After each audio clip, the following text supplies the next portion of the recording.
Hello student, class 11th में आज हम लोग जो है introduction to three dimensional geometry में सेक्शन फार्मूला स्टार्ट करेंगे। इसके पहले हम लोगों ने लास्ट क्लास में जो है वो डिस्टेंस फार्मूले के कॉन्सेप्ट को पढ़ा था। So I hope you have completed the corresponding exercise 12.2। ठीक है। आज हम लोग जो है सेक्शन फार्मूला को स्टडी करेंगे। अगेन मैंने हमेशा बोला आप जो है थ्री डायमेंशनल ज्योमेट्री को अगर थोड़ा सा समझना चाहते हैं तो आपको हर चीज टू डायमेंशन में ले जाके समझना पड़ेगा, उससे आपका हर चीज आसान हो जाएगा। सेम सेक्शन फार्मूला की इसमें भी है। क्लास 10th 11th या 10th में जो भी है आपने सेक्शन फार्मूला पढ़ा था, x1 y1 और x2 y2, ये दो पॉइंट हैं और इसके कहीं बीच में एक तीसरा पॉइंट है C। इसका कोऑर्डिनेट मान लीजिए ए बी है, तो इन तीनों कोऑर्डिनेट के बीच में क्या रिलेशन होगा यही सेक्शन फॉर्मूला बताता है। तो हम क्लास 10th में अगर रिकॉल करें तो ये जो रेशियो है यानी सी जो है ए बी को किस रेशियो में डिवाइड कर रहा है, एम इज टू एन, यानी कि A C is to C B is equal to M is to N. अब यहाँ पे तो डायरेक्टली बोलता था कि सी जो है ए बी को डिवाइड कर रहा था, इसके अलावा और कोई सेंटेंस नहीं यूज करता था। But now we are in higher classes, तो अब थोड़ा सा इसको हम लोग पर्टिकुलर करेंगे। हम लोग जो स्टेटमेंट यूज करेंगे, कैसे स्टेटमेंट यूज करेंगे, क्लास 12th या 11th के भी हिसाब से हम बोलेंगे कि C divides A B in the ratio m is to n, in the ratio m is to n x internally. ये हमारा एक टर्म यूज होगा इंटरनली, यानी कि सी जो है ए और बी के बीच में रहकर उसको कहीं डिवाइड कर रहा है। अब कुछ ऐसे भी केसेस मिलेंगे जहां पे एक्सटर्नली भी डिवाइड करेगा, तो उस तरह के हम लोग केस देखेंगे, इसलिए ये टर्म यूज हो रहा है हमारे लिए। ठीक है, क्लास 11th में। तो इसमें अब जो है यानी क्लास 10th में जो हम लोगों ने पढ़ा था वो इंटरनल डिवीजन पढ़ा था, एक्सटर्नल डिवीजन नहीं पढ़ा था। ठीक है, तो क्या था सेक्शन फॉर्मूला, ये जो m था वो x2 से, प्रूफ आपने ऑलरेडी क्लास 10th में देख रखा है, n जो है वो x1 से cross multiply. So m x2 plus n x1 by m plus one, ये जो होगा c का x कोऑर्डिनेट होगा, यानी ये किसके बराबर होगा, a के बराबर। इस तरह b जो होगा वो किसके बराबर होगा, m into y two plus n into x1 y one by m plus n, है ना। ये m प्लस एन, ये आपका क्या हो जाएगा, बी कोऑर्डिनेट हो जाएगा। बी यानी कि जो सी है उसका y कोऑर्डिनेट हो जाएगा। ये हमारा फॉर्मूला था। अब अगर क्वेश्चन ऐसा लिखा रहे तो मैं चलिए जो एक्सटर्नल डिवीजन वाला, ये तो सिंपल था, है ना। अब सेम क्वेश्चन जो है 3D में भी राइज होगा। x1 y1 z1, एक ए है, इसका कोऑर्डिनेट है, एक सी पॉइंट है, इसका कोऑर्डिनेट है ए बी सी, और बी एक पॉइंट है, इसका कोऑर्डिनेट है x2 y2 z2, यानी कि ये तीनों पॉइंट स्पेस में होंगे। तो यहाँ पे जो स्टेटमेंट लिखा होगा क्या लिखा होगा, C divides A B in the ratio m is to n externally internally, है ना। तो इसका जो फॉर्मूला होगा वो सेम होगा। इसमें एक एक्स्ट्रा कोऑर्डिनेट आ गया तो उसमें भी हम सेम कॉन्सेप्ट अप्लाई करेंगे, यानी कि जो ए होगा वो ये किसके बराबर होगा, ये जो ए होगा ये हमारा होगा m into x two plus n into x one by m plus n. इसी तरह जो b होगा वो मेरा क्या होगा, m into y two plus n into y one by m plus n. और जो मेरा c होगा वो किसके बराबर होगा, m into z two plus n into z one by m plus n. Same ना। इसमें जो एक एक्स्ट्रा कोऑर्डिनेट आ गया तो उसमें भी हम सेम कॉन्सेप्ट अप्लाई करेंगे। तो इंटरनल डिवीजन में कोई प्रॉब्लम नहीं है, जो कॉन्सेप्ट जो था वो क्लास 10th में वही हम 11th में भी कंटिन्यू कर रहे हैं। जेड कोऑर्डिनेट के लिए भी सेम फॉर्मूला अप्लाई कर रहे हैं। ठीक है, प्रूफ जो है वो ऑलमोस्ट सेम है। ठीक है, हर चीज आपको अब स्पेस में देखना पड़ेगा। ठीक है, तो प्रूफ में यहाँ पे आपको नहीं एक्सप्लेन कर रहा हूँ। ठीक है, अब नेक्स्ट जो है, अब यहाँ पे एक्सटर्नल डिवीजन के केस में क्या स्टेटमेंट होगा, तो मैं इस क्वेश्चन को ना पहले आपको एक एग्जांपल से बता रहा हूँ। इसको दो मेथड से हम सॉल्व कर सकते हैं।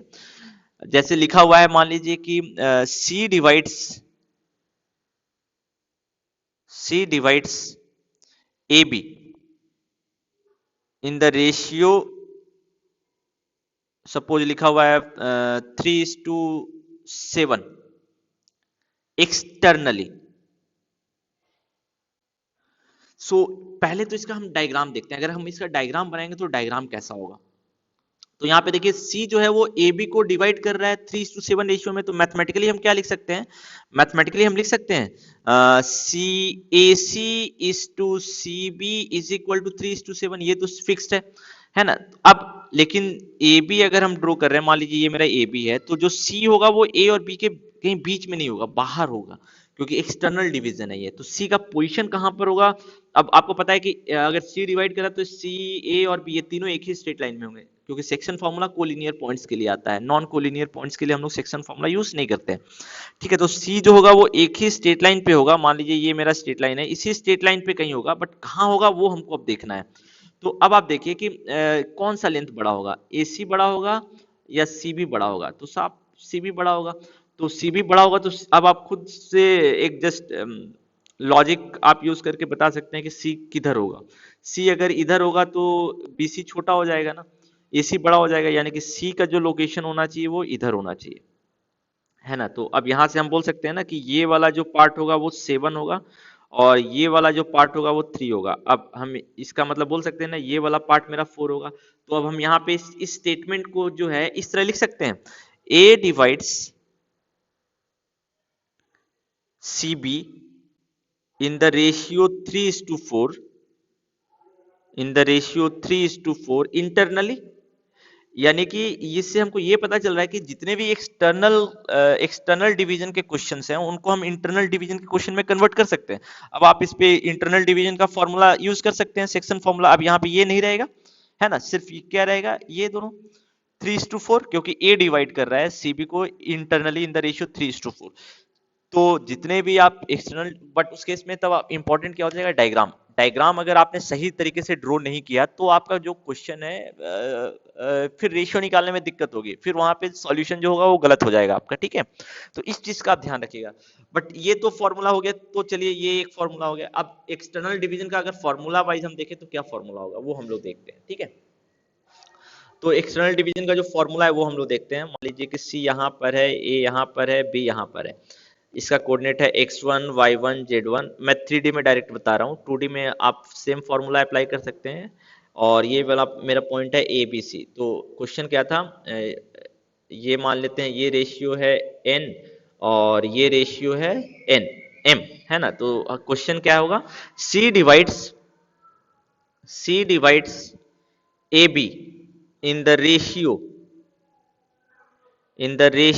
m is to n externally, ये टर्म होगा हमारा।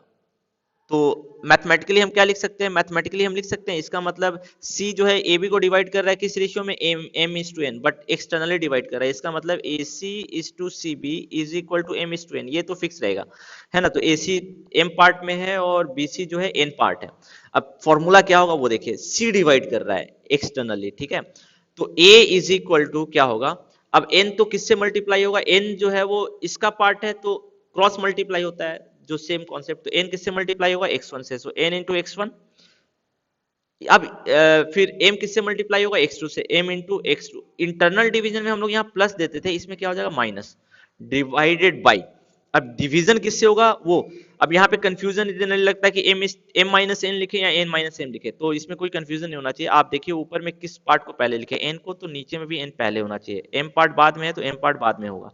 आप ऐसे भी लिख सकते हैं, या फिर अगर किसी ने मान लीजिए पहले m को जो है वो x2 से मल्टीप्लाई कर दिया, तो a is equal to m into x2 minus n into x1 लिख दिया, तो ऊपर में आपने m पार्ट को पहले लिखा है तो नीचे में भी m पार्ट क्या होगा पहले, m माइनस n।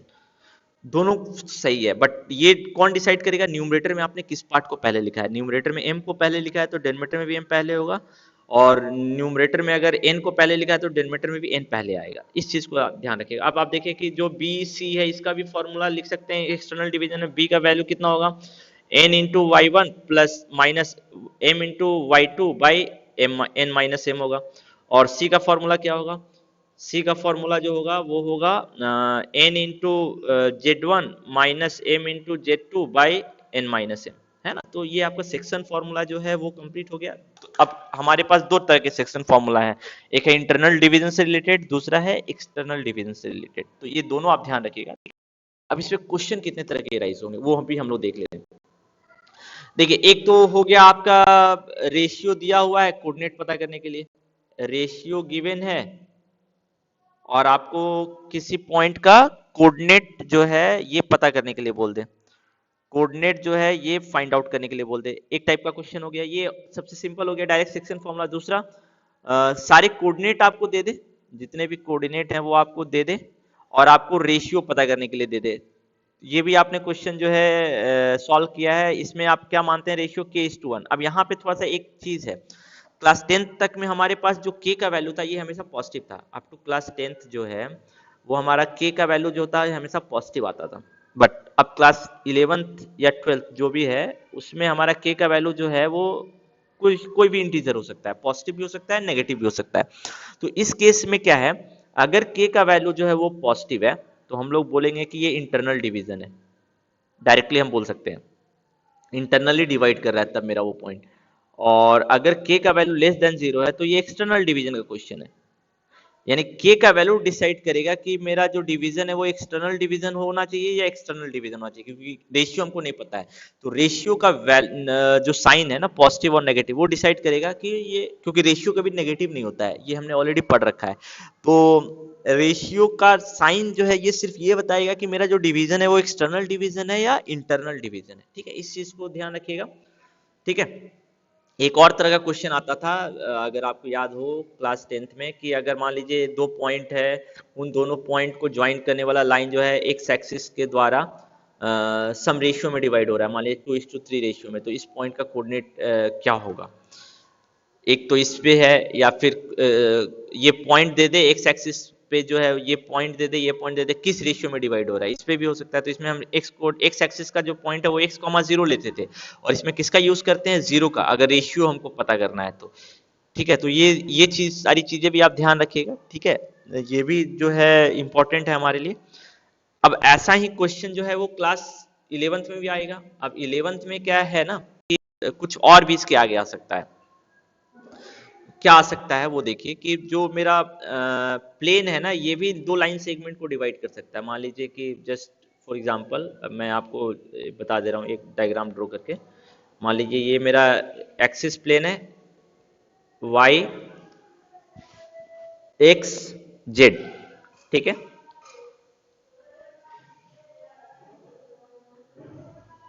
अब मान लीजिए कि एक पॉइंट है, एक पॉइंट उस क्वाड्रेंट में, एक पॉइंट इस क्वाड्रेंट में, तो इसको अगर हम ज्वाइन करेंगे तो ये जो है